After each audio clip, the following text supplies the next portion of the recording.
வணக்கம். அஸ்ட்ரோ மனிஷ். ஜனனி ஜென்ம சௌக்கியானாம் வர்த்தனி குலசம்பதாம் பதவி பூர்வ புண்ணியானாம் லித்தியதே ஜென்ம பத்திரிகா. பிரபஞ்சத்தில் நாம் இந்த காலகட்டத்தில் ஜோதிடம் என்ற ஒரு கலையில் அவரவர்களுடைய நம்பிக்கை என்று எடுத்துக்கொண்டால் ஜோதிடம் ரீதியான ஆலோசனைகளும் சேவைகளும் மிகவும் எளிமையாக இருக்க வேண்டும். மணி மந்திரம் ஔடதம் முன்னோர்கள் கூறிய வழியில் மற்றும் இந்த ஜோதிட கலையில் நான் என்னுடைய இந்த பிரபஞ்சத்தினுடைய காலகட்டத்தில் என்னை அல்லது என்னை ஏமாற்றிய பலரில் நானே ஏமாந்து இருந்தாலும் நான் யாரையும் ஏமாற்ற விரும்பவில்லை என்பது எனது கொள்கை அல்லது கருத்து ஆகும். ஏனெனில் ஜோதிடம் நம்பிக்கை உள்ளவர்கள் மட்டுமே ஜோதிடரை அணுகுகிறார்கள். உடல்நிலை சரியில்லாமல் வைத்தியரை நாடுவது போல் மனநிலையினுடைய தெளிவுக்காக மனநிலை ஒரு முடிவெடுக்க முடியாத ஒரு சூழ்நிலையில் நாம் ஜோதிட ஒரு கலையை அணுகிறோம். அந்த ஜோதிட கலையானது மிகவும் வழிகாட்டியும் எளிமையாகவும் இருக்க வேண்டும் எனது முன்னோர்கள் கூறிய கூற்றுப்படி. எனவே எமது கொள்கையிலிருந்து நாம் எல்லளவும் பெறப்போவது இல்லை. இயற்கை நம்மை மீறிய இயற்கை சக்தி பஞ்சபூதங்கள் பரிகாரங்களும் ஜோதிட நம்பிக்கைகளும் 25% மட்டுமே. நவக்கோள்கள் அதன் பாதையில் பயணிக்கின்றதே ஒழிய எந்த ஒரு கோளும் எந்த ஒரு தனிப்பட்ட அடுத்த பாதைகள் குறுக்கிடுவது இல்லை.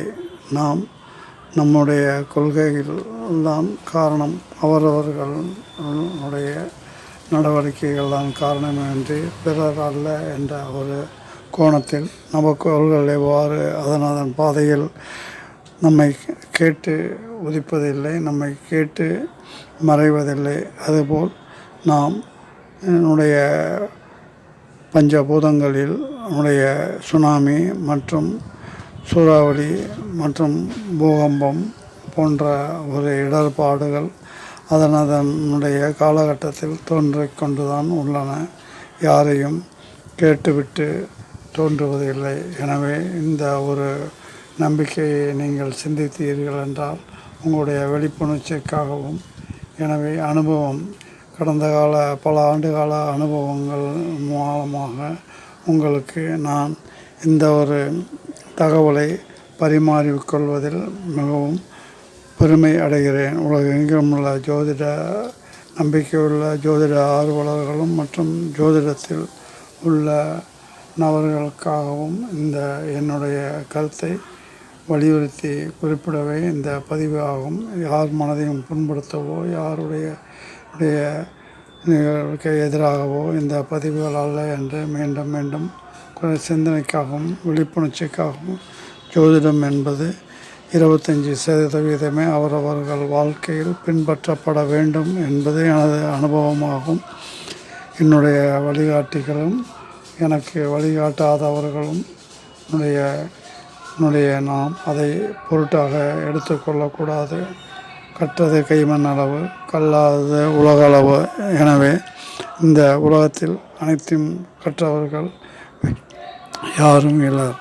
எனவே 120 ஆண்டுகள் முழுமையான ஆயுள் காலம் இந்த பிரபஞ்சத்தில் இருக்க போகிறது. ஆதி காலத்தில் இருந்திருக்கலாம், பொதுமக்கள் தாலியில் புதைத்திருக்கலாம்.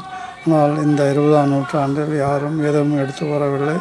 செல்லும் பொழுது யாரும் எதையும் எடுத்து செல்லப்போவதில்லை. எனவே அவரவர்களுடைய நம்பிக்கையின் பேரில் விழிப்புணர்ச்சிக்காகவும் சிந்தனைக்காகவும் வரும்பொழுது எதையும் கொண்டு வரவில்லை.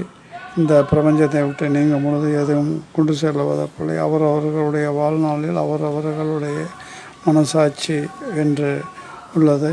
எந்த கடவுளும் எந்த ஒரு பரிகாரமும் சாட்சிக்கு கொடுக்கப் போவதில்லை, சாட்சியும் கொடுப்பதில்லை, காட்சியும் கொடுக்கப் போவதில்லை என்ற உண்மையை உணர்ந்து அவருடைய மனசாட்சிப்படி நடந்து அவரவருடைய கர்மாவை கழித்து இந்த பிரபஞ்சத்தை விட்டு நீங்க எல்லாம் வல்ல இயற்கை சக்தியை வேண்டி அன்றாடம் அனுதினம் நிகழக்கூடிய சூரிய உதயம் மற்றும் முழு சந்திரனை உதயம் இயற்கையாக தெரியக்கூடிய அனைத்து நவக்கோள்களையும் வேண்டி உங்களுடைய காலங்களை கர்மாக்களை கடந்து செல்ல வேண்டும் என்பது எனது ஆவல், அபிப்பிராயம், கொள்கை ஆகும்.